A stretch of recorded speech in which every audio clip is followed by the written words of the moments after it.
This is an examination of the hidden human condition. This is the Hidden Killers Podcast. With Tony Brueski. We are being joined all this week by great new guests that we have for you. Forensic scientist and distinguished scholar of applied forensics at Jacksonville State University. You've probably seen him on TV before. Joseph Scott Morgan is with us. We're discussing the Heuermann case. Let's talk about the home itself a bit. Just an observation that I made, seeing the photos and everything. This very much looks like a hoarder house. Even after the FBI left, it wasn't just the remnants of FBI ripping through a home. Prior to it, it was a hoarder house. It's still a hoarder house. The FBI had to go into a hoarder house and rip through a hoarder house. What does that say to us about a personality like this and the likelihood of hoarding, and if there's this proclivity to kill people and bring some trophies back home? He had 200 some guns. Is it likely that there is a lot of forensic evidence found in the home that would connect him to some of these crimes? I think that, you have to explore that possibility, certainly, Tony. And I'm thinking back to my days, working cases, and you go into homes that are just horrible, absolutely horrible. Mm-hmm. And you almost have a panic attack when you look around, you see all of this stuff, because the big question as a crime scene investigator you have to ask is, okay, out of all of the stuff in here, what's going to have value and what is not going to have value? Mm-hmm. If you've got stacks and stacks of family albums going back for 40 years, I don't know if that's going to have any value, but you have to consider that it might have value. Mm-hmm. So it is an overwhelming task, to say the least, when you get in there and you're trying to ferret out all the stuff that's in there. And then not just that, but the position of the stuff. If you've got mounds and mounds of clothes or boxes or something like that, well, if, say, you have a familial predisposition to hoarding things, let's say that as a family, this collective family lived in this house and they kept crap all of the time, and they just stack it one on top. You have to create pathways through the house to get to the bathroom or go to the kitchen, go to the fridge or whatever. That's their normal state of living. Well, if this guy is such a super criminal, did he look around these areas and say, well, I'm going to hold some stuff back from these adventures, quote unquote, that I'm going out on. I'll just hide it under the stack. Nobody's ever going to pick up these clothes or these boxes. It'll never change. And I can sequester stuff in there and go back and take a look at it for, whenever I want to. That certainly is something that would have to be entertained by the investigator. So when you begin to think about the home as containing not just potential evidence, but it's not only does the house protect what he's potentially doing or has been accused of doing. Remember, they said famously just a few weeks ago, they think that one of the victims may have met their end in the house. Yeah. I'm never going to forget that. They actually said that. Well, what else is contained within the house, and how did you arrive at that conclusion? Was it circumstantial timestamp, or was it some kind of physical evidence that you may have recovered within the house that ties back to a particular victim? And it doesn't necessarily have to be DNA. It could be a piece of jewelry or anything else that has been squirreled away within that environment. It's a nightmare scenario to work with, but also it's kind of fascinating as well when you think about having to process a scene like this. And again, that brings me back for a brief moment to Fire Island. And I think about this poor young lady that for so many years had gone unidentified. And I want people to pay close attention to this. They found her dismembered lower body on Fire Island back in 96. Her skull was not recovered until 2010 in a completely different geographic location. So my question would be, is there any indication that perhaps that skull, the head, had been held back for a protracted period of time and then deposited out there after a number of years? Is that a possibility? Did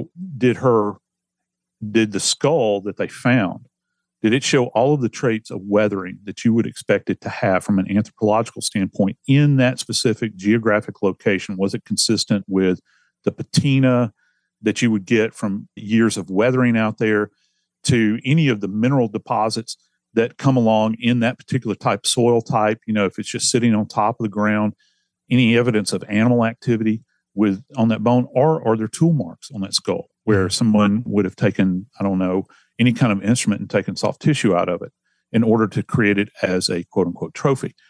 So I think that, again, is another question that has to be asked.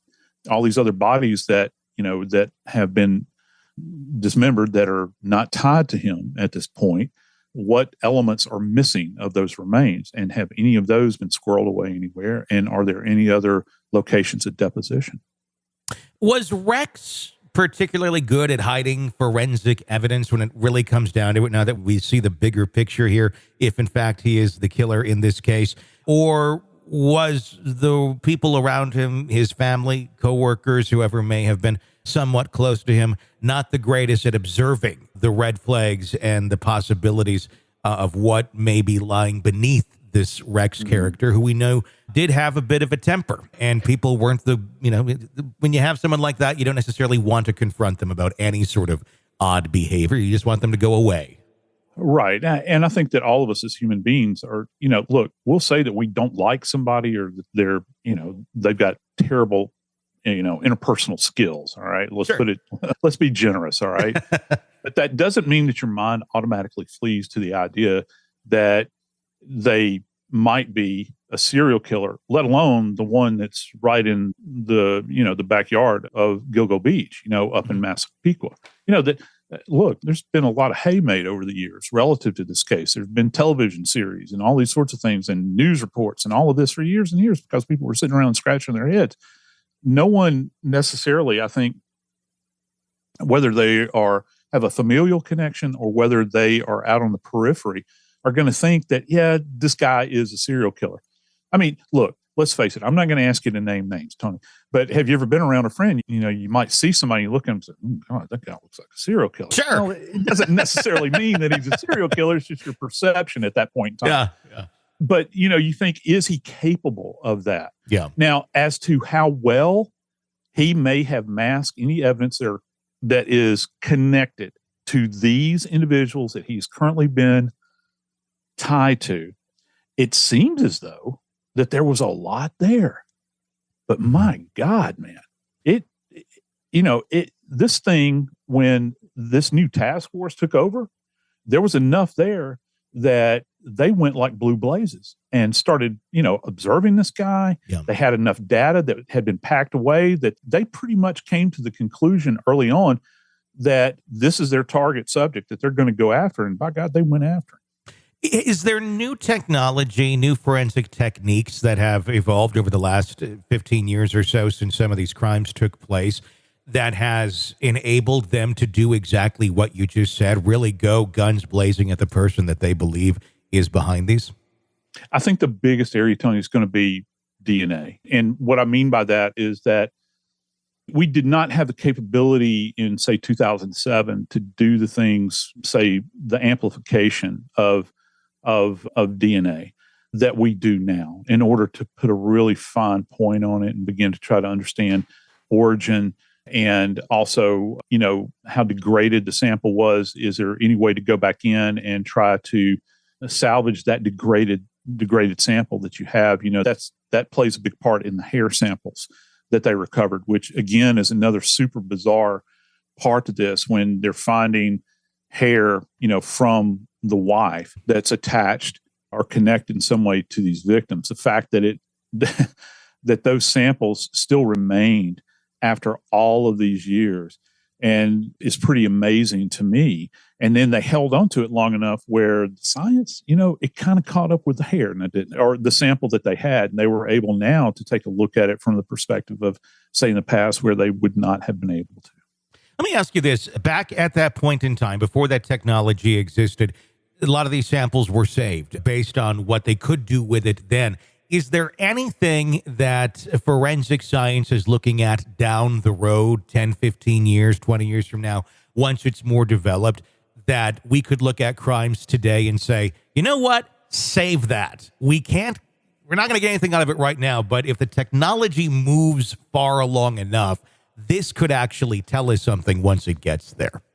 Yeah, and I think as chilling as this is, I think that with as much trust as we're putting into software development and AI, we'll say that, there's no telling how far the technology could expand just from a crime fighting standpoint. I'm not talking about anything else. Yeah. And the sensitivity of the equipment and knowing where to apply it and where not to apply it, because that's the most important thing. Because, you get, let's see, what case was it recently? I can't remember. I'd covered it several times. They talked about you have to destroy the evidence in order to glean. Oh, I think it was the South Carolina case where, there was the destruction of the evidence at the scene through testing, maybe it wasn't, I can't recall, led them to further be able to utilize that evidence, develop that evidence, and utilize it to the point where it could be presented in court. Those days will eventually disappear because you require such a smaller and smaller sample as we go along. That's going to be, kind of fascinating to follow over the next few years. And also, I believe actually that our database is going to grow.